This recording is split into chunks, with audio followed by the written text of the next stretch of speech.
gives them a little behind the scenes. And then I do want to pull up your article here just to refer to.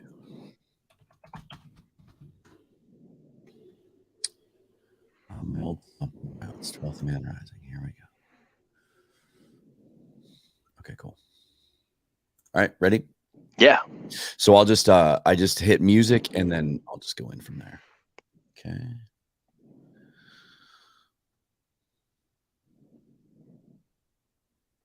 All right, 3, 2, 1.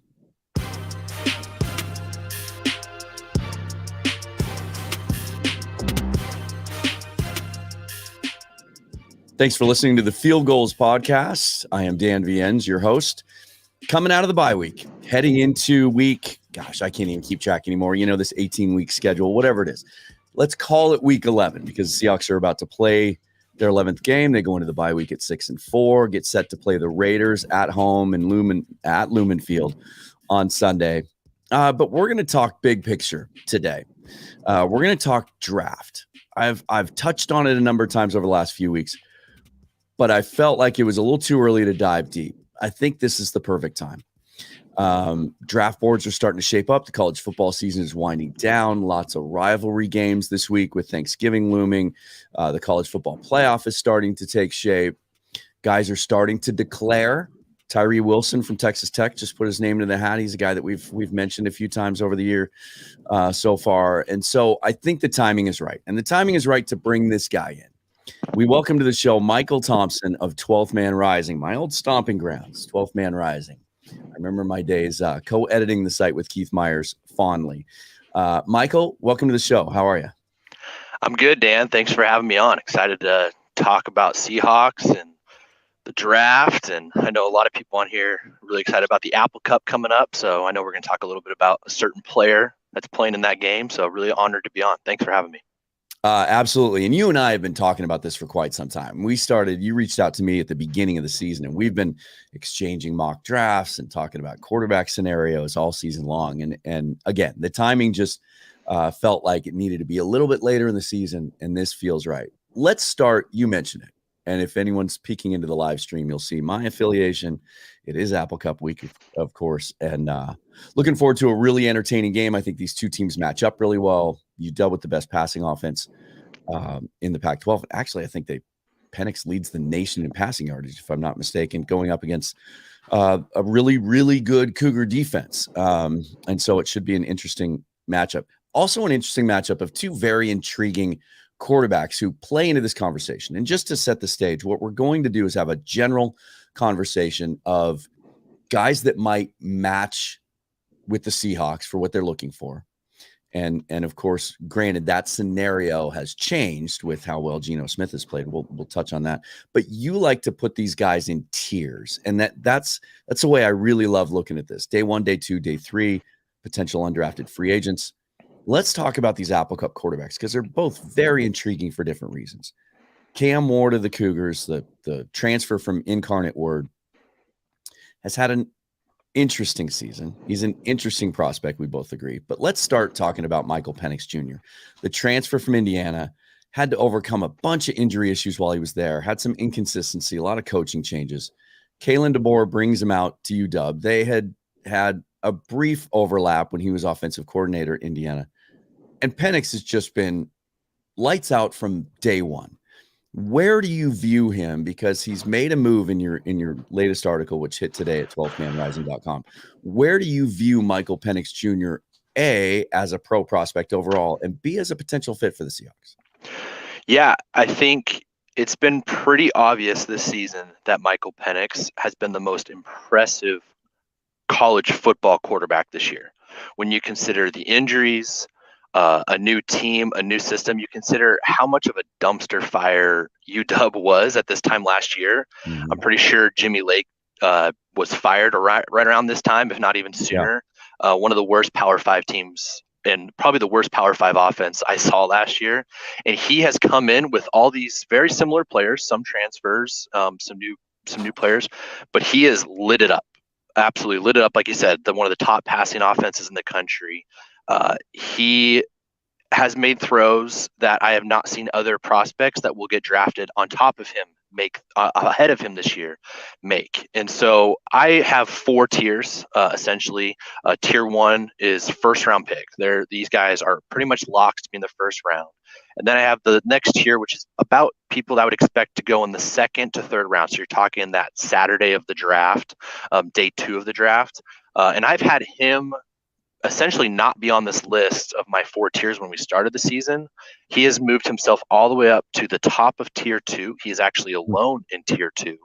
And I have him as my 5th rated quarterback in this upcoming draft. And there is still room for him to ascend, which is incredible to think about when you consider where he was at this point a year or even 2 years ago. Yeah. He can make every throw. One of the games that really stood out to me was the Oregon game. That was a game where UW was not the more talented team. They were not at home. They were on the road in a rivalry game. And it looked like for a few moments there and a few possessions, that game was over. And I have not seen 15-yard outs, 20-yard wheel routes, deep, 20 to 40-yard passes where he is throwing absolute dimes that are getting there a millisecond before NFL secondary players like Christian Gonzalez are going after, and he's beating those routes and he's throwing those 70-yard bombs. That those are the throws that you see the best players in the NFL make, and it's just very unique to see it from Michael Penix. It's wild. It's a great story. One of the best stories and most under talked about stories in college football this year. Yeah, and you touched on it. He's I think without a doubt, even when you talk about the top couple of guys, which we will, the Strouds and the Youngs and the Levises, that he's been the most consistent quarterback in the country from week 1. And what's interesting about him to me is I'd never heard of him. And when it was announced that he was transferring to UW, all I had to go on were his career statistics, and they looked very pedestrian. I thought he was a guy coming out of a vanilla offense that, might back up Heward, because he was the guy that was the 5-star and the National Player of the Year and all those kinds of things. And from day one, it was Penix. And the other thing that the point that you make that I wholeheartedly agree on is when I look at college quarterbacks, I try to not just look at guys that have arm talent and can throw a pretty ball, have good mechanics, those kinds of things, but make NFL throws.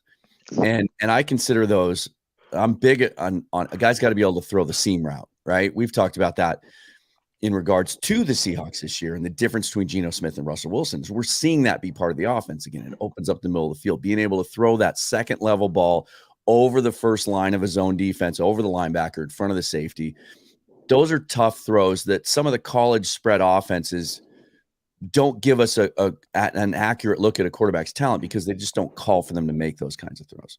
Penix makes them time and time again. The other one is the one really the throw that won the game against Oregon, which is the sideline route, but also to a second level where you're throwing over a layer of the defense and in front of coverage.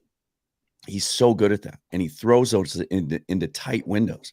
We're actually seeing him make throws that translate to the NFL. Is he a guy that you think will be there? So you say tier 2. Does that relate to day 2? Is he a second or third round pick? Yeah, I think if we stop playing football right now and the draft was tomorrow, I would expect him to probably go at the very end of round 2 to possibly the middle of round 3. But there's a lot that's still out there. That Oregon tape looks really good. His pro day could be fantastic.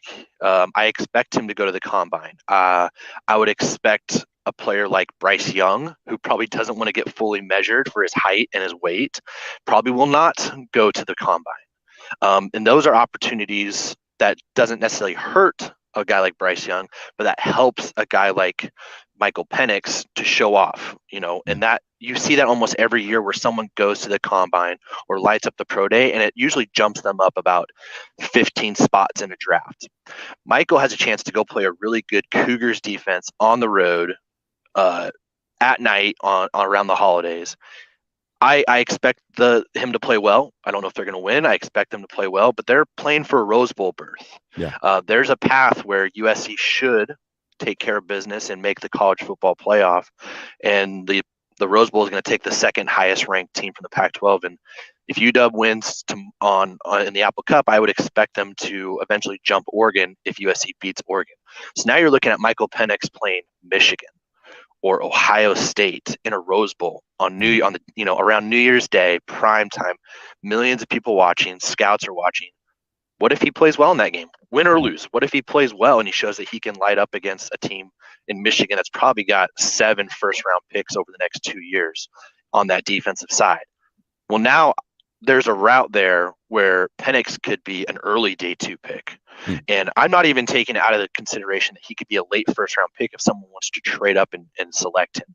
Yeah. I feel very comfortable that if he plays well over the next 2 to 3 games that he might have this year, that he is going to be he'll probably go in the first 50 picks, which is an incredible accomplishment for him. And the comp that I see, like what we were talking about, all the throws, it doesn't necessarily look like he's got the most incredible arm every time he throws.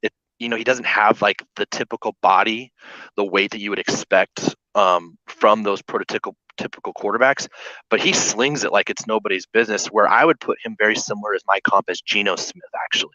I think there's a lot of similar stuff. You were talking about like what you're looking for out of a quarterback. There's about 3 things I'm looking for. You talked about that second level, that 15 yards, middle of the field. Can you see over it? Can you make those plays? Can you get it over the linebackers? Another thing I look for is that I feel like the 3rd and 7 is the typical, or 3rd and 10, any of that area.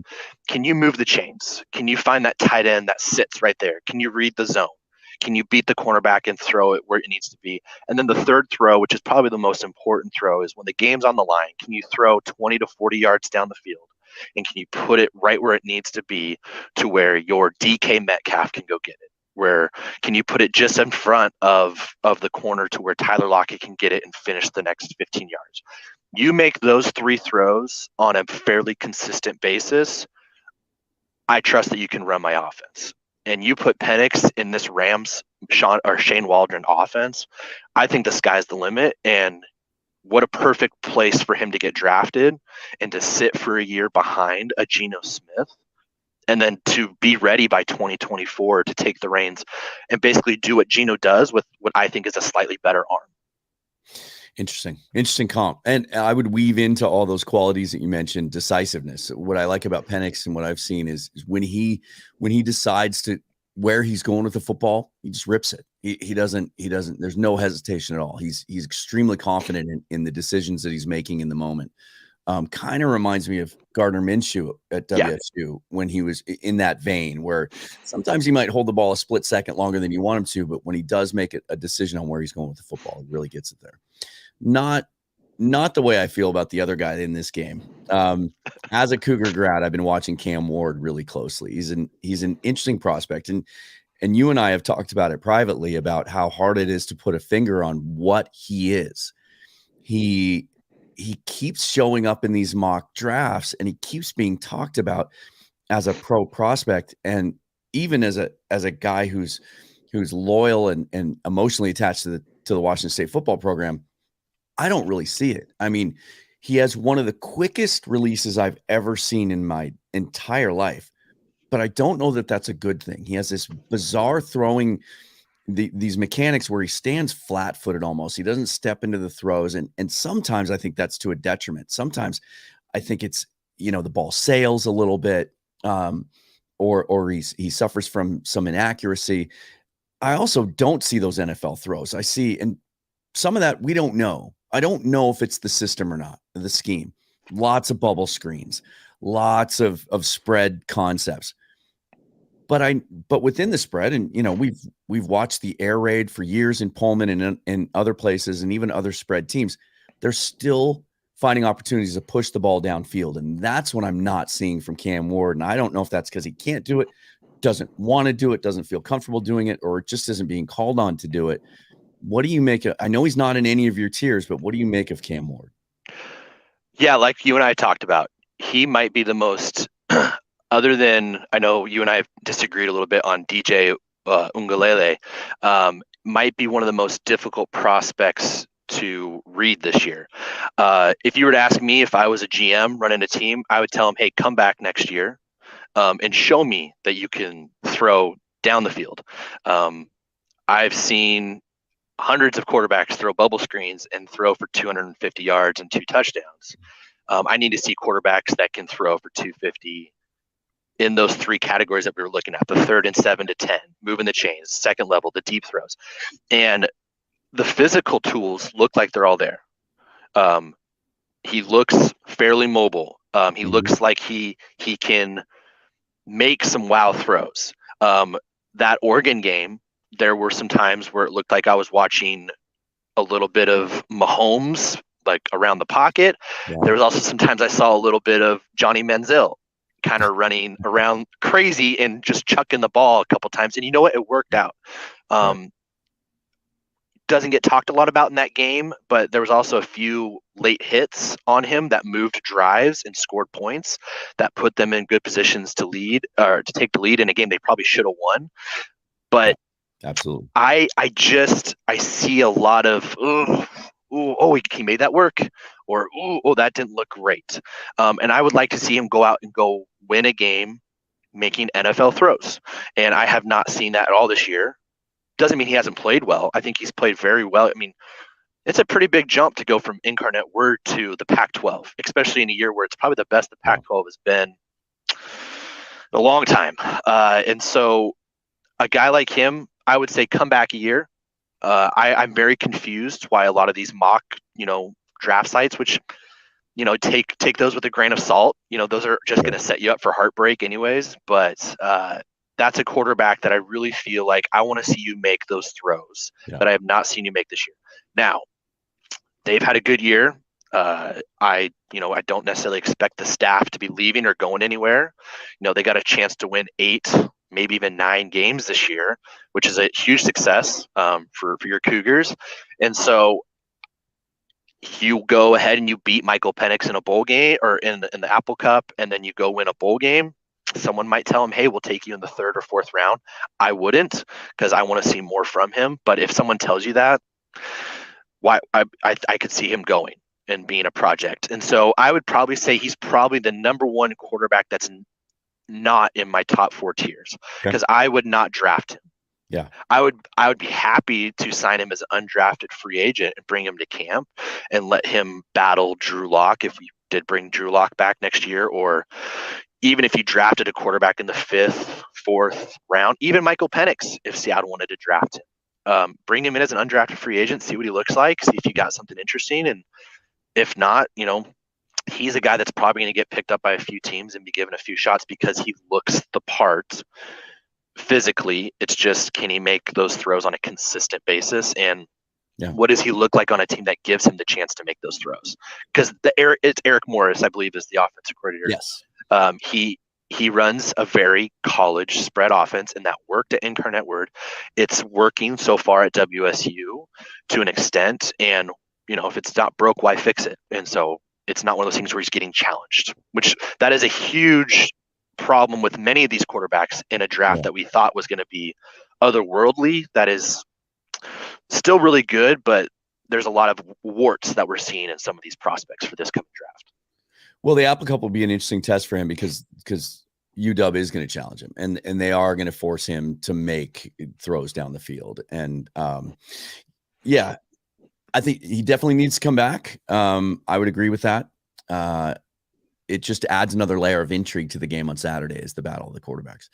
Let's get to the rest of the field. And I want to start here because it's the most recent news. You and I have talked a lot this year about Hendon Hooker from Tennessee. He's a guy that I have my affinity for him has grown throughout the years I've watched him. And I know there were questions about his offense and how many times he's thrown to wide open guys. But you made a comp from Michael Penix to Geno Smith. To me, Hendon Hooker was Geno Smith 2.0, and not just because they're physically built the same, but they kind of have a similar throwing motion and kind of move the same. They just physically look very, very similar in how they go about what they do. He suffers an ACL injury on Saturday. His season is over. It's his 3rd ACL injury. His injuries are part of the reason that he's an overaged prospect. I believe he's going to be 26 by the time the draft gets here. He was a guy who had played himself into the Heisman consideration conversation, but also starting to see him at the end of the first round in some mock drafts, certainly in the second and third round, even with the age. I've seen comments from scouts where they had said they didn't care about his age, that his age didn't matter. They thought he was a guy who could play early in his career. Yet another ACL injury. He might have been a guy that would be targeted by the Seahawks on day 2 or 3. What does this latest setback do for his draft stock? Unfortunately, it probably costs it 1, if not 2 full rounds of a drop. Hendon Hooker was probably the best story in college football that people were talking about. We were talking about nobody really talking about Michael Penix. Yeah. It's because Hendon Hooker's been the star of college football. It's cool. You got a guy that's old enough to rent a car that's kicking all these people's butt in college football. A lot of us grew up with Tennessee being a power, and pretty much anybody that's a little bit younger than us hasn't thought of Tennessee as a college football power. They used to be one of the big dogs in college football, and Josh Heupel and Hendon Hooker had brought the Vols back to prominence. And Hooker had the Heisman. If Hooker played well on Saturday and this Saturday, and they had won, they're probably making the college football playoff. And you think about TCU getting in, the Michigan, Ohio State loser out. I probably think, knowing that committee and their SEC love, that a 1-loss Tennessee is probably getting in over a 1-loss USC if USC was a 1-loss. That's just my opinion. And that would have locked Hooker up for the Heisman, and that would have locked Hooker up for a first-round pick, because he's probably getting to get to go play Ohio State in the Fiesta Bowl in a 2-3 matchup possibly, or something like that. That's just another great opportunity. And I fully would have expected, if Carolina, because he's from Charlotte, if Carolina had not taken, because they weren't going to take Hooker with a top 5 pick, right, but they could have taken a defensive player, and then I would have expected their second round pick or an earlier round pick. They would have traded up and tried to come and get Hooker in the late in the first. You kind of nailed it. I early on in the year had a less mobile Lamar Jackson, where he can make those deep throws. I have some questions about him, his second or third read, compared to just taking off and running, which again, that's just part of college football. Most of these coaches in this spread offense, hey, look for Jalen Hyatt or look for Brew McCoy. If they're not open, take off and go get me 8 to 15 yards. Yeah. And he was perfectly capable of doing that. He looked healthy. He had a tremendous arm. You really nailed it with that Geno Smith comp. Can make every throw on the field, took care of the ball. The Heisman was his. And then they just run into a buzzsaw in South Carolina, and it just gets, more salt to the wound with his ACL injury. And that's really a bummer, because that's going to cost him the pre-draft process. And now he is considered somewhat older, and he has a major injury red flag attached to his draft sheet. When you look at that draft sheet on Hendon Hooker, there's going to be a lot of red tape on that thing. And you got to really wonder, can he still be mobile enough? Which, today, the way surgeries are done, most of these guys come back looking better than ever. Sometimes you don't. And so I think that I would expect him to fall to, at best, the 3rd round. I would expect him to probably get drafted in the 4th round by a team that says, hey, we got a starting quarterback that we feel really good about for the next year or 2. But you come basically red shirt. We're going to have you be on IR, and you're going to rest, and you're going to heal, and you're going to learn. And then probably in 2024, we're looking at you as a backup quarterback learning. And then maybe in 2025, you're ready to go, which is, that's a long ways away. But kind of talking about what quarterbacks are really good, if you're going to commit to Geno Smith, if you're going to sign him to a 2, 3, 4-year extension, that takes Geno into age 35, 36 years. You can make a case he's got a lot more legs on or run on him than the average quarterback, because he hasn't played in a long time. But I like the idea of hey, Hooker, take a year off, rest, learn, and then come back for a year, rest, learn, be our backup, and then we'll see what the Seahawks look like by then. We might be seeing the best team. Yeah. This could just be the Seahawks' new thing, is they just groom quarterbacks so that when they're 30, they're ready. Yeah. They're ready to go. The retirement home of successful NFL quarterbacks in Seattle. In a very strange way, that scenario that we talked about a couple of days ago could make so much sense for the Seahawks. You stash that guy on IR, you make sure Geno's legit, and that he's, if he's not a couple years down the line, if it's time for a change, he could be the next Geno. He could be the backup. And you're talking about a 28-year-old Hendon Hooker. Right. Like it's not like we're talking about like a 34-year-old guy. I know a lot of people make the jokes to Brandon Weeden, who I think got drafted when he was like 28 or 29. Well, Brandon Weeden wasn't a good quarterback. And that's the reason. And then he got drafted in the wrong place in Cleveland. Yeah. And so Hooker, you put him in a healthy, successful environment where, this version of the Seahawks, probably in 2 years, you're going to see the prime of Charles Cross, the prime of Abe Lucas, the prime of Kenneth Walker. This defense, secondary, and pass rush, a lot of these guys are probably going to be in their prime, and we're probably a Super Bowl contending team if all goes well. And Hooker can just step right on in if Geno isn't performing or gets hurt, and he could seamlessly keep this thing going. And it's interesting as we continue this conversation, interesting to note that, the NFL is different than it used to be. Teams used to routinely carry 3 quarterbacks on their active roster. Now, almost none of them do, unless you're the New York Jets. And Pete Carroll never has. The Seahawks never have, and they've always leaned towards veteran backups. Geno Smith being the best example of that. And early in their career here, John Schneider used to talk about the Green Bay way and how he wished he could draft a quarterback every single year and hope that you hit on one. And if you don't, if you hit on a guy and your starter is good enough, you can trade him for draft capital. And they just never have. And every year he says it's because the situation just didn't happen. Well, now with what's happened, with what we're seeing in Seattle, with Geno Smith being a legitimate franchise quarterback that's going to be extended and going to be the starter here for who knows how many years moving forward. The Seahawks have never shown a penchant to trust their backup quarterback position to a young guy. There's even been reports that they are interested in bringing Drew Lock back if he doesn't have an opportunity to start somewhere else and stay with the status quo. So now we're talking about a guy, if they are interested in bringing a quarterback on at all, who is good enough to keep around as a developmental prospect, but not good enough to be poached by another team if he's on the practice squad, which is probably where we're talking more about the tier 2 and tier 3. But I want to flip it around. With that in mind, that's how I want to talk about the first round prospects and your tier 1 guys. Who are they? And are any of them, let's assume for the moment, right now as we sit here today, the Denver Broncos pick would be 5. The Seahawks would be picking 5th in this draft, and their own pick is 23, I think, somewhere around there. Yeah. Are any of these guys that you have in tier 1 good enough that even though it's not an immediate need, might tempt the Seahawks into using a first-round pick? Yes, I do think that there is the temptation there. So you're looking at pick number 5. So when I'm drafting, if I was running a team, my draft principles are pretty simple. If I have a first-round pick, I am only looking at quarterback, offensive line, defensive line, exceptional corners, and exceptional pass catchers, primarily wide receivers. I think if you're looking at a running back, if you're looking at a linebacker, if you're looking at safeties, I think you're kind of looking in the wrong place, and you're not getting the most value out of the position that you have.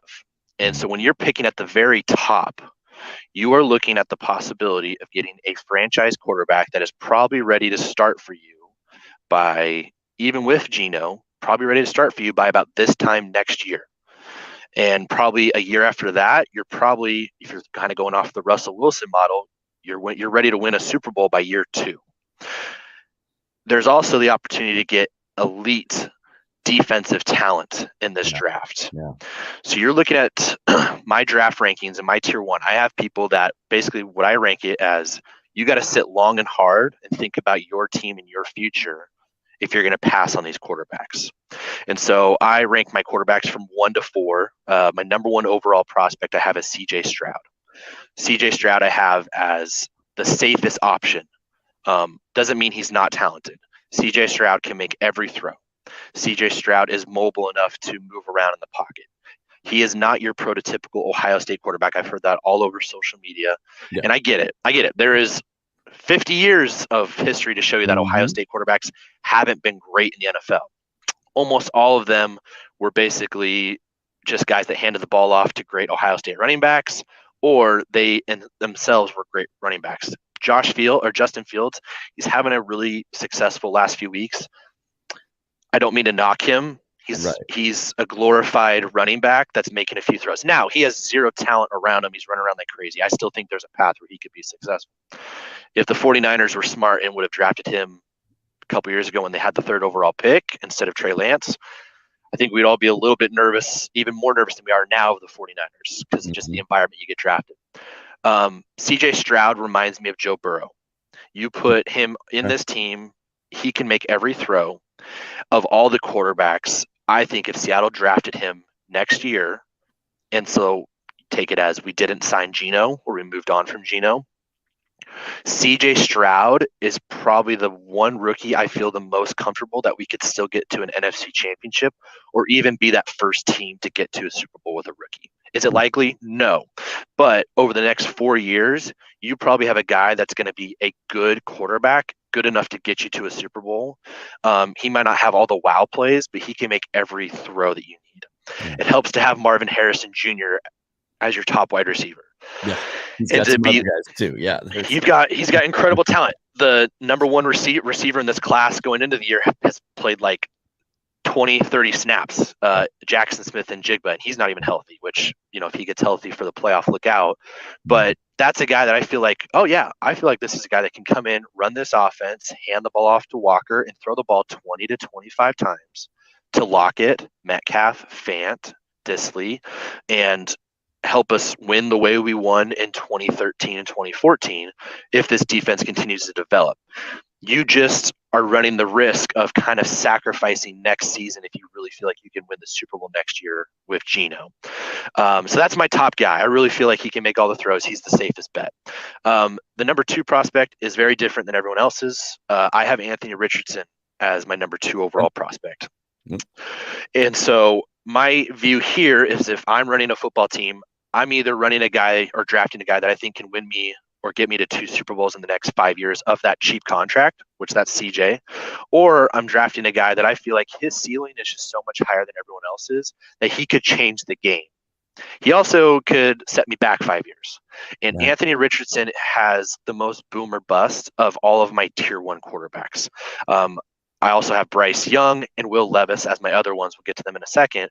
But Anthony Richardson, there's not another quarterback with his size, with his build, with his arm strength, with his mobility. He made Utah, who's a good team, made them look like a junior varsity football team trying to tackle a full-grown adult. He ran around them, over them, through them multiple times. One area that I like to look at my quarterbacks is how do they do in games when they're clearly overmatched? And that's the nice thing about having some of these SEC quarterbacks is I've been able to watch them against Georgia, who's the best team in college football. Yeah. The best defensive tackle prospect I've seen probably since Quinnen Williams, who's having a defensive player of the year type of year with the Jets. Jalen Carter was healthy in time for that game. And so Anthony Richardson looked overwhelmed talent-wise. He got hurt on the first play of the game. He couldn't run. And you know what? He still found a way to keep his team into the game, and they were within 1 score going into the late of the 3rd quarter against a team that probably should win the national championship again. That spoke a lot to me about the type of player he is. Even when he's hurt, he didn't leave the field. He came back out there. Could easily have sat out. I'm trying to be a top 15 pick. Came back out and still made ridiculous plays. He is raw. That offense is awful. Billy Napier has done no favors for him in making him be as successful as he can be. You put him in the 49ers offense or the Rams offense, however you want to describe it, and you run play action. You got 2 targets to look at before you kind of make your read or you can run. That's a dimension of Seattle we have not seen since Prime Russ. And that's imagining Prime Russ if he was 6'4", 225, 230. Yeah. And so he's prime Cam Newton. That's how I look at him. He also could be the end of his career, Cam Newton. That's kind of his ceiling and his floor. But prime Cam Newton on a good team, Cam Newton carried some pretty overrated Carolina teams to pretty far in the playoffs. And he almost won a Super Bowl. I think Cam Newton on this team is special. Will Levis, I have as number 3. Will Levis is the darling of many draft prospects. Many Seahawks. Had a tough year though. Tough year. physically has gotten the crap beat out of him. Yeah. He has probably the worst offensive line in the SEC. He's getting sacked 5 or 6 times a game. He's not running anymore because he can't right now because he's not healthy, but he's staying on the field. That offense is just running the ball 35, 40 times a game trying to protect him. I think they're just trying to get to the end of the season. I think they're just trying to get to a bowl game. You saw him last week at home against Georgia. Similar thing, really struggled to get the ball moving, but when he had to run, he did, and he looked good. He made some mistakes against Georgia. That interception in the corner of the end zone to Keely Ringo, who is someone I'm really high on as a defensive back prospect. Sure. That's a bad throw. Can't make those throws in the NFL. Ringo's an NFL dude, and the NFL is full of dudes, and you can't make that throw to a guy like that. But it's also impressive to see a guy in Will Levis, who's not healthy, with not a good team, go 99 yards when they had to get a score against Georgia and with a chance to make it a one-possession game. They didn't get the 2-point conversion, but he can make all the throws when he's healthy.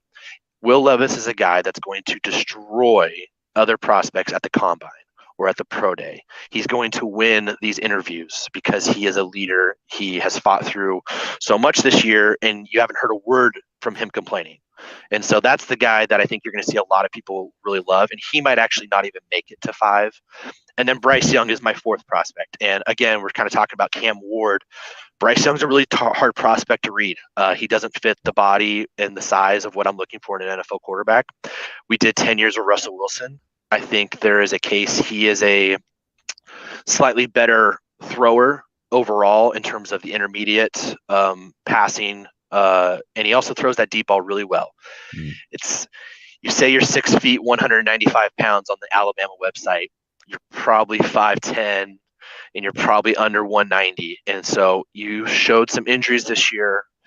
You showed you didn't really light up without Jamison Williams having him this year. Would I be upset if Seattle took him? No. Would I be upset if we took him at 5? I'd be a little concerned, but he can make all the throws. He has all the intangibles. That's all great. I think those are really important things to have, but you can't take, in my opinion, you can't take Bryce Young over Will Levis's potential, over Anthony Richardson's ultimate potential, and over CJ Stroud's just reliability from day one of being a top 12 quarterback. Yeah. It's interesting how much things have changed with the Seahawks situation, because you talk about the defensive guys at the top of this draft, and it does seem to be a very top-heavy draft. I don't know that this first round is going to be talked about with the quality depth that the last couple of drafts have. Maybe this is the first one that suffers from all the guys that took the extra COVID year. They all came out last year, and now we're kind of seeing a dip because of that. But, up until this point, I've been one of the people just pounding the table saying, look, quarterback's not a need now. We need interior defensive line. That's where we need to focus. We need Miles Murphy. We need Brian Brzee. We need Jalen Carter. We need one of those guys, right? Mm-hmm. But on the flip side, this roster is so balanced, and there aren't any glaring weaknesses. And while you can always make the argument that there's a need for a dynamic talent, a problem maker on the interior defensive line, you can also make the argument that we're solid enough that they can find those guys later if there's someone worth taking at 5 that can set up the future of your franchise and make sure it's in good hands. We know that John Schneider has fallen in love with a couple of quarterbacks in his career that we didn't end up taking. It's been well documented that he was in love with Patrick Mahomes when not everybody was the year he came out. And it's been reported that if he had fallen just a few more spots to where the Seahawks were picking, they would have taken him, regardless of the fact Russell Wilson was in his prime at that time. It's been well documented that they talked to the Cleveland Browns the year they took Baker Mayfield number 1 overall, that he was in love with Josh Allen, and that he talked about trading Russell Wilson for the number 1 pick to take Josh Allen. If there's one guy in this first tier of the guys you just talked about that I could see John Schneider absolutely falling in love with and overlooking some of the issues he's had to deal with this year and take him at number 5 with an eye on the future, it's Will Levis. Yeah, the comp I've had for him all year is he is a B to B plus version of Josh Allen. You take a look at Josh Allen, his final year at Wyoming, it was a disaster. They were not great. I think they made the famous Idaho Potato Bowl in a year when they were kind of hoping to maybe make a run at a Group of Five New Year's Six bid. I believe he completed right around 60% of his passes.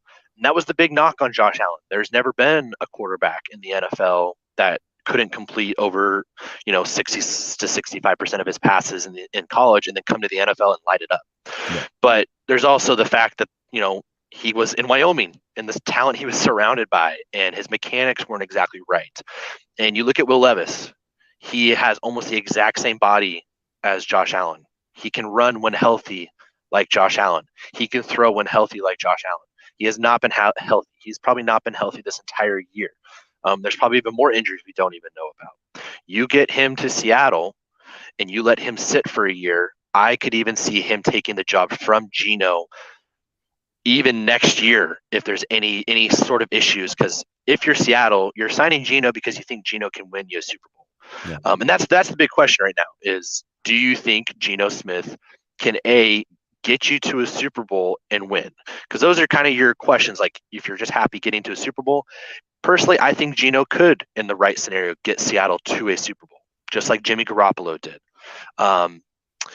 Do I think he can go up against Mahomes and Allen or a Lamar Jackson possibly and score 31 to 34 points in a Super Bowl game? Personally, I don't think so.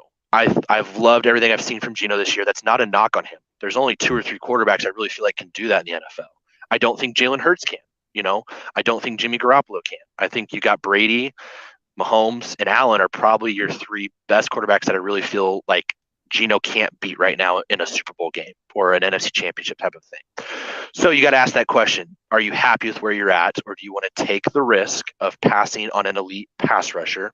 Because what you're talking about at pick number 5 is all it takes is 2 to maybe a third quarterback needy team in those first 4 picks. And then you're going to have the option of a Will Anderson Jr., who's probably the best defensive edge prospect since Von Miller or Myles Garrett. Or you have a chance at Jalen Carter, who's probably the best defensive tackle prospect since Aaron Donald. I'm not saying he's Aaron Donald. I'm not saying Will Anderson is those guys, but they're pretty dang close. And so those are the kind of guys you add to this team on the cheap for 4 years. Well, then your window is just extended. And now I feel a little bit better about Geno maybe getting to a Super Bowl.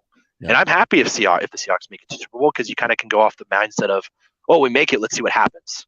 I also kind of feel like it'd be really tough to pass on a Will Levis.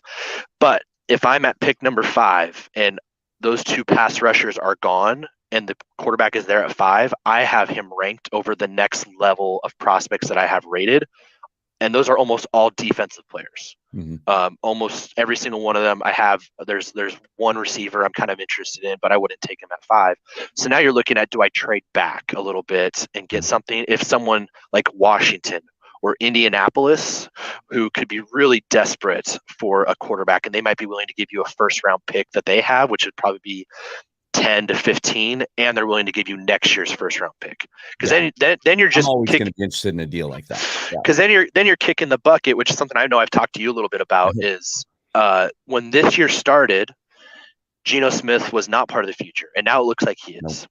When this year started, this draft class looked like when it was maybe not the greatest, but one of the deepest of all time. I think there was 7 quarterbacks that at one point were projected to go in the first round. Yeah. Tanner McKee, Spencer Rattler, Caden Slovis. A lot of these guys were really highly thought of. Yeah. Right. Yeah. A lot can change in a year.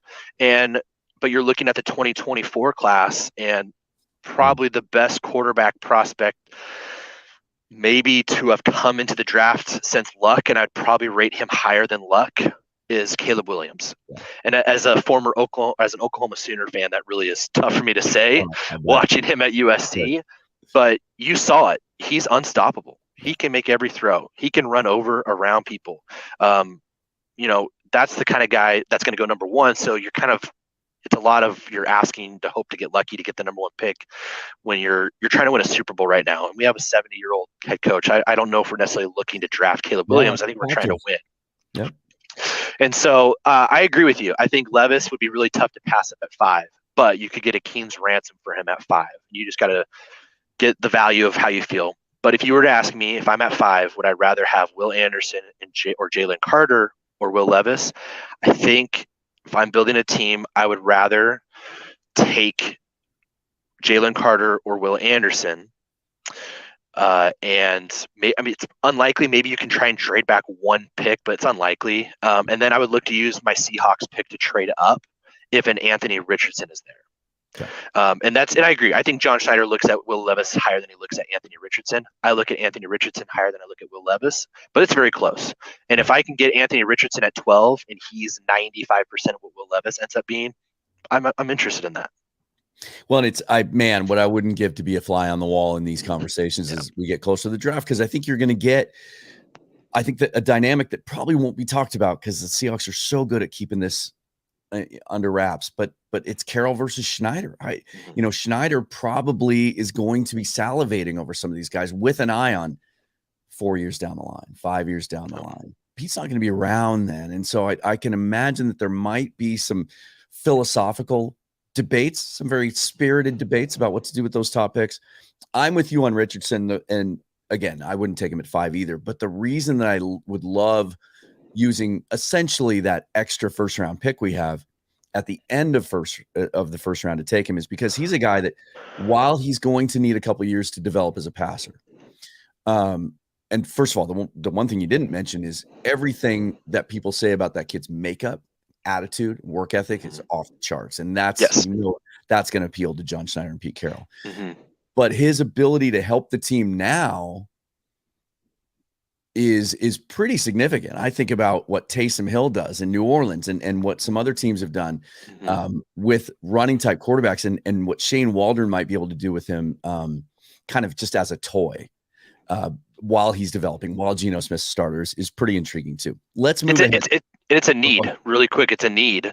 You've seen how poor we are in the short yardage situations. Yeah. We've really struggled, and you give me Anthony Richardson, you tell him, hey, you can either run left, run right, run ahead, or we're going to run a quick RPO for you. That's deadly. That's dangerous, and he can be really useful for the first year.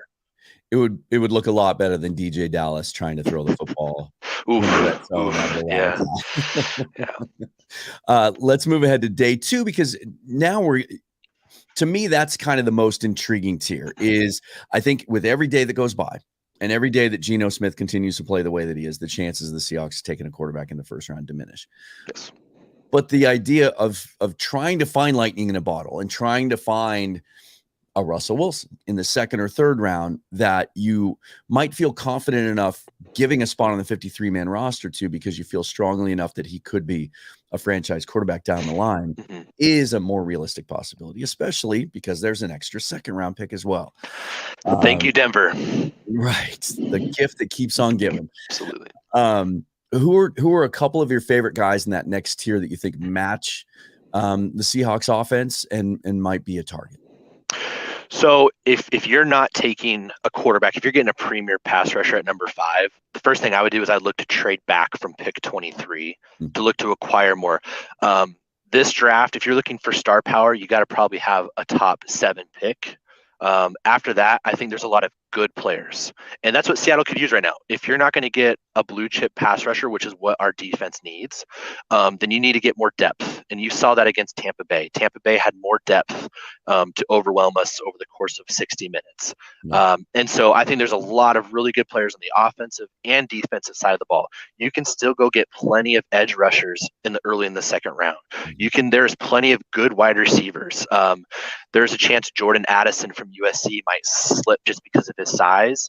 That's a solid guy that could possibly be a perfect slot receiver, or move Tyler Lockett to a slot, which might extend Lockett's career 3 or 4 years. I mean, before this year started, I was talking about how I was actually getting ready to write an article on how Seattle should trade Lockett to Baltimore to get, possibly a third or even second round pick, just because we had no more use for him. Because we couldn't, who was going to throw him the ball and stuff. And now it looks like he can still play for another 3 or 4 years. On the defensive side of the ball, there are so many cornerbacks, and Michael Jackson's been fantastic. Trey Brown coming back is going to be exciting. there's something very intriguing about the possibility of getting a second top tier corner to go with what we're seeing from Tariq Woolen. Joey Porter probably doesn't make it to the second round, but if he's there at 23, I'm taking him. You're looking at Clark Phillips from Utah. Has been fantastic. You're talking about Christian Gonzalez from Oregon. Those are interesting guys for the secondary. There's also the elephant in the room about your safeties. You can get out of the Quandre Diggs contract this year and save a ton of money. He has not been bad. He has not been good. He has not been worth the price that you've paid so far. He's got 0 interceptions this year, very little wow plays. Yeah, he just hasn't made any plays. Right, and that might be a testament to the defense as a whole. But I also view that as a great place to maybe take a look at Skinner from Boise State, who could be getting paid a fraction of what Diggs is and playing at a higher level. You're probably stuck with Adams for one more year, but I would want to keep Ryan Neal with everything I got, and I would look at moving Jamal Adams into more of a outside linebacker pass rushing mode, which is actually what he's been most successful at with Seattle when he was healthy. And then I'd look at Skinner and Neal as a great young secondary to go with Tariq Woolen. Tight ends, Michael Mayer, Darnell Washington from Georgia, just absolute beasts. It looks like this offense is going to be built with a huge focus on the tight ends. Seattle probably isn't going to get rid of Will Dissly, but if you could get out of that contract and get a player that's playing at the same level as his, that's you're trying to find ways to run a franchise and be successful while also getting better and stuff. And so I think you could improve from Will Dissly, because I think Darnell right now is a better blocker and is a better receiver than Will Dissly, which Will's been fantastic this year. This isn't no disrespect to Uncle Will. It's just trying to get younger. Nolan, looking at pass rush, Nolan Smith from Georgia is an outside linebacker that could be a pass rusher. Andre Carter from Army is an underrated guy nobody's talking about. Jared Verse, you had Jermaine Johnson last year, was kind of the rising prospect that ended up actually slipping in the draft from Florida State. Well, Florida State went out and did the exact same thing with Jared Verse. That's another solid guy that they got. And that's another guy that you could get and look at getting. You're looking at defensive tackles. I butchered the name, but from Baylor, Ika. That's another guy. You need some depth. Yeah. If you're not going to re-sign Poona Ford or Al Woods, you need a guy that's going to take up space. There's a lot of depth there that you can go with that late first, early second round pick. And then, like I said, if I get my pass rushing need fixed with one of those 3 picks, if I can get a third receiver, which is actually very needed on this team. Marquise Goodwin's been a godsend, but you can't expect him to be back next year. And I'm off the Eskridge train if I ever was on it. So he just hasn't shown enough. So if I can get a third receiver, and then I'm looking at that 4th pick, which is probably right around the mid-50s, if Michael Penix is there, I'm happy to take him, because I might have gotten myself, best player available on the trenches. Because it's important to remember, football is won in the trenches with the quarterback having time to throw or getting after him, and then they're won 20 to 40 yards down the field on the sidelines with those big time throws to your receiver or cornerback. Can you draw a penalty? Can you make the catch? Or can you force the turnover or force an incompletion? Every night, every week, every Sunday, you're going to see those plays that they get decided on those 2 areas. And that's where Seattle needs to overwhelm their roster with talent. And a Michael Penix, in my opinion, right now is probably the perfect fit to sit behind for a year without sacrificing the golden goose that you've received from Denver, which is probably 2 top 30 picks, including one's a top 35 picks, with one of them as a top 5 pick. It might even be as high as 3 or 2, and that's just it's a franchise changing trade that, can set us up for years to come. I like that line of thinking that, let's use that gift to take players at other positions of need that can make an immediate impact and really change your roster. Whereas, the crapshoot that is quarterback, and it might not pay off for years if it does at all. Let's make these picks count. I also like the idea of trading back from the 2nd pick, because we hear this every few years, and I'm quite sure from everything that I've read about this draft and even listening to you talk about it, that this is going to be one of those years where you hear John Schneider after the draft say, we had 15 first-round grades. right? It's not, Yep. this is not a 31st round grade type year. And so moving back from 23 or wherever it ends up being, it could end up being lower if they continue to win and the schedule does look favorable coming up, that this might make more sense than ever. Give me one more, a couple of questions for you before I got to get you out of here. Let's go back to the Apple Cup real quick. One prospect I have seen ranked everywhere you could possibly imagine, from the late first round all the way to the 7th round, in the 500s, actually, on Pro Football Network. Dan Hensley, outside line. He plays some middle linebacker too. He's all over the field for the Cougs transfer. He plays well in coverage, incredible speed, incredible pursuit. He can rush the passer. He looks like a guy that would absolutely look good in Seahawk blue. I think linebacker is going to be a definite draft need, a priority for them as they head into next year's draft. What's your take on Hensley, and what round do you kind of see him slotting into at this point? Yeah, I also do some writing for the college football site over at Fansided, and I did 3 bold predictions for the Cougars this season, and I had Hensley as an All-American, and he's a Bucky's finalist. Yeah, no, he's been there. He's been fantastic. We need to get faster, at the linebacker position. Again, talking about my principles, I would not have drafted Jordan Brooks in the first round, but we did, and I don't think he's a bad player, but I think we need to add more talent there because there's still a lot left to be desired.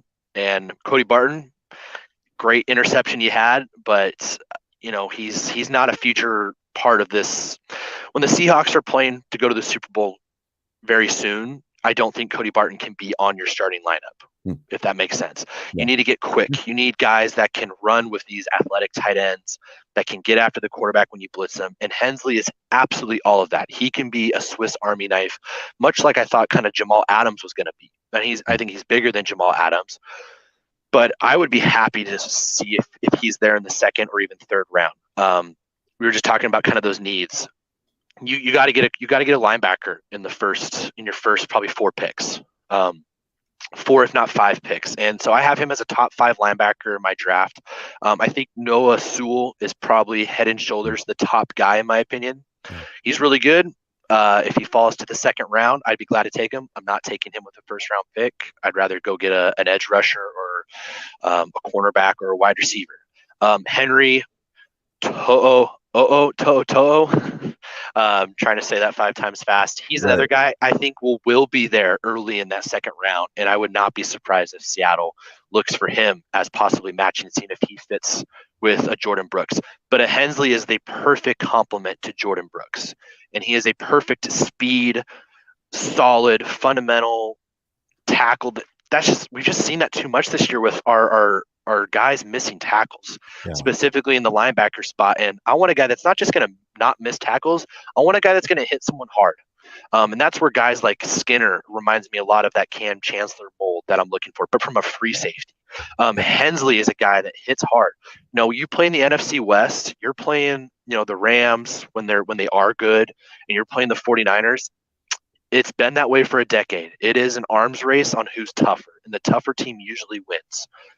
And that's the kind of guy I want to add, that adds so much dimension to our team.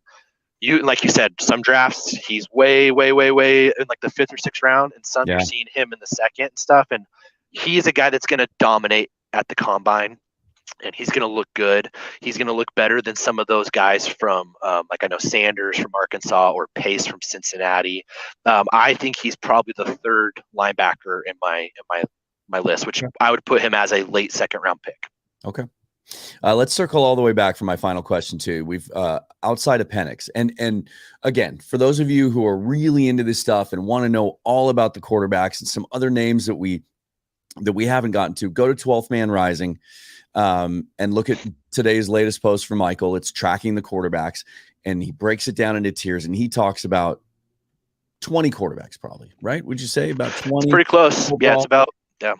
Let's give me one name outside of the 1st round and outside of Michael Penix that we've talked about that you just feel like uniquely fits the Seahawks that would make sense for them to draft at some point in the draft. One guy, kind of a sleeper dark horse guy that we haven't mentioned that you really like.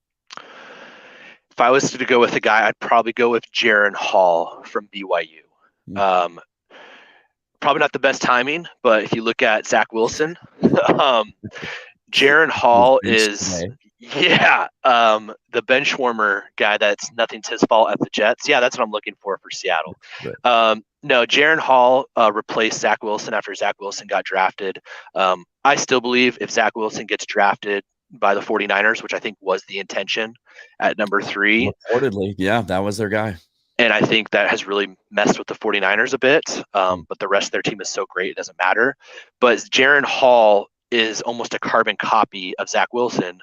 But because it's not a COVID season, and because they're not in a New Year's Six Bowl hunt, or they're not undefeated for most of the season, Jaron Hall is not getting the same love as Zach Wilson.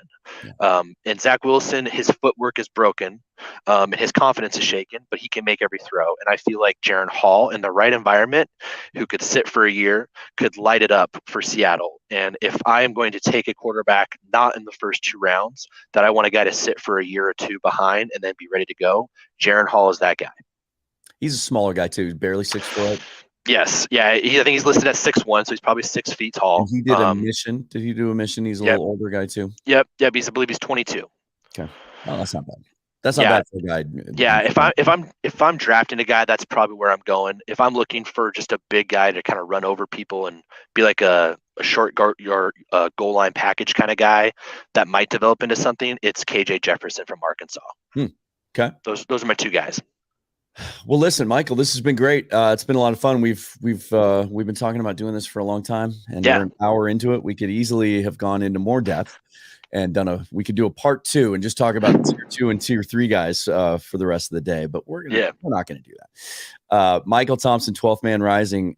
Let people know where they can find your stuff. Yeah, you can find me at 12th Rising. I have 2 articles. 12th Man Rising, I've got 2 articles that come out every week, tracking quarterbacks that could fit Seattle in this upcoming draft. And then every Wednesday or Thursday, I'll also have a Notes from the Nest article, which is just kind of recapping the week that was, observations. We make a little bit of fun of Russell Wilson every week, and those sweet draft picks that's coming our way, as well as kind of the state of the West and what's coming ahead, which we're kind of coming down to the end right now. We're getting ready for the impending 49ers Seahawks showdown here in a few weeks. It's amazing how fast the season's gone. I think it's just because it's been so much fun, and that's what makes it fly by. And here we are looking forward to the playoffs. Well, thank you, Michael. We'll have you on again for sure sometime before the draft, and we'll break some things down, some other positional value as well. But read his stuff. Check him out on Twitter, and check out 12th Man Rising. I will be back. We'll probably post the show Friday. Dana and I are going to get together tomorrow, do a little Thanksgiving recording, and we'll just kind of do a reset after 10 games and preview the rest of the season. And then we'll move forward from there with the Seahawks taking on the Raiders Sunday. Look for my rapid reaction shortly after that game. Again, my thanks to Michael Thompson. My name is Dan Viens. This is the Field Goals Podcast. Make sure you subscribe to the podcast so you get notification of new episodes. And until next time, go Hawks.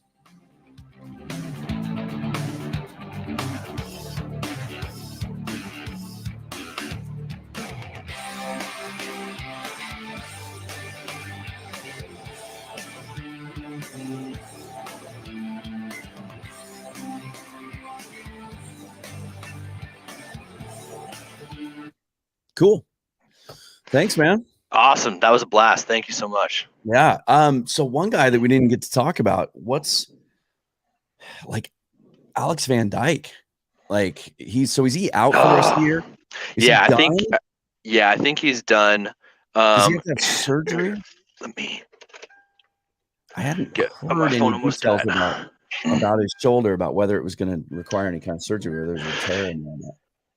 Yeah. So from my understanding is that things have not gone great with the Cristobal regime, which is just so weird the way that, because I don't think he's a bad coach. I really don't. I think he, I know you probably know more about what he's done over in the Pac-12 than I have, but it seems like a guy that builds along the trenches and builds a tough team. You think it would be a perfect place for some play action deep bombs, which is what Tyler Van Dyke is perfect for. But I think the relationship must have went sour really quick. I think right after that Texas A&M loss, things just went south real quick. And like I said, I've heard rumors of Kentucky of him replacing Levis and going into that NFL offense. Yeah, that'll make a lot of So sense. Especially with there, the injury. I thought if he could have, somehow shown enough and played well that maybe he'd still come out. But now it just seems like it would make all the sense in the world for him to transfer and play. yeah, I don't see the value in coming back. I see go make some more NIL money. Go to Kentucky. You got to look at UCLA as an option. I look at Oklahoma as an option. I mean, I'd be stoked if you went to Oklahoma. I know we have. I can't remember his name, but we have a guy that we're looking at that we're bringing in. But it's kind of a weird time at Oklahoma where Brent Venables. I think the season went off the rails quicker than we ever thought. So he might feel the pressure to go get a solid quarterback that can kind of get us 8 wins or 9 wins again. So that way his recruits can kind of develop. But you go to Oklahoma under Jeff Lebby, and you stay healthy, whereas Dylan Gabriel just couldn't stay healthy this year. Maybe that's a great spot for Van Dyke to be good, and Oklahoma's good enough to go win the Big 12 again before they end up leaving. But I'm trying to think of other places, but there's a few other spots that he could go to, but you got to get out of Miami. And this is going to hurt Cristobal at Miami. The fact that NFL quarterbacks there's a knock on him developing them. So, yeah, it's weird. I mean, because he kind of physically, he reminded me of Herbert even. So now maybe you just add him to next year's class, and that class gets even better. Yeah, because I mean, there's a reason why Mel Kiper had him as his number 9 prospect. Like, yeah. That dude was a top 15 pick, which in this year's draft, if that was the same, I would have said take Will Anderson, take Jalen Carter, and then trade up from 23 to like 13 or 14 and go get Van Dyke if Anthony Richardson and Will Levis were gone and stuff. Like I thought, like just mechanically, like he was my favorite quarterback in the draft. It's like just the way he throws the football. He made a not great team good for a while, and that is what you look for that's what I look for from my quarterbacks is who can. CJ Stroud can look great. And I know I keep saying that, I knock my number 1 guy, but, Justin Fields and Dwayne Haskins is the perfect comp. He was surrounded by NFL guys and, rest in peace, but like that was not a 15th overall pick talent right there. Right. Whereas Van Dyke, I think, has that late first round talent. It would have been a perfect, like super high ceiling Alex Smith, which is exactly what this team could have used.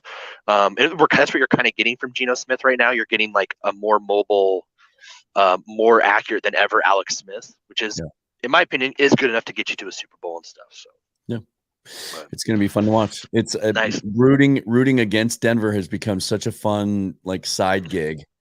That I had so much fun watching that game on Sunday. It's like we could have a top. I saw one projection website that had, just taking strength of schedule and all that stuff for the rest of the way into account. And it had the Broncos like with the 3rd pick. I mean, this could just. No. And at that point, like I said, like what if you're at 3 and let's say it goes Bryce Young and CJ Stroud go 1 and 2. Yeah. What if at number 5, I'm trying to think of a team, but what if it's Detroit? And they want to move up 2 spots and give you Yeah, and then I'm at peace with Will Anderson or Jalen Carter, and I just picked up probably an extra 3rd and probably a 5th. I don't really know how much you can get up from moving 2 spots, but at least a 3rd, maybe another 2nd, and stuff. I mean, you can ask them, hey, I want your Rams pick, but that pick was supposed to be in the late 20s, not the early 10s and stuff. And so it's a fascinating time, and I know we didn't get to talk about it, but the other factor is if you want to tag Geno and trade him. Well, and that's why I was going to bring that up, and I thought, well, that's going to take us down a rabbit hole. I think 100% now. I think what they're going to do and what they should do is you tag him by the deadline, but you don't sign him to an extension until after the draft because who fucking knows? Right. And if you can end up with one of those guys that you think can be a game changer and play potentially as a rookie, then maybe you look to trade Geno. Yeah, what if you're picking at 19 or 20? Let's say the Seahawks lose the division to the 49ers, they get in as the 7th seed. It's still a successful season. But what if you're picking at 19 and Anthony Richardson or Will Levis falls to you for somehow?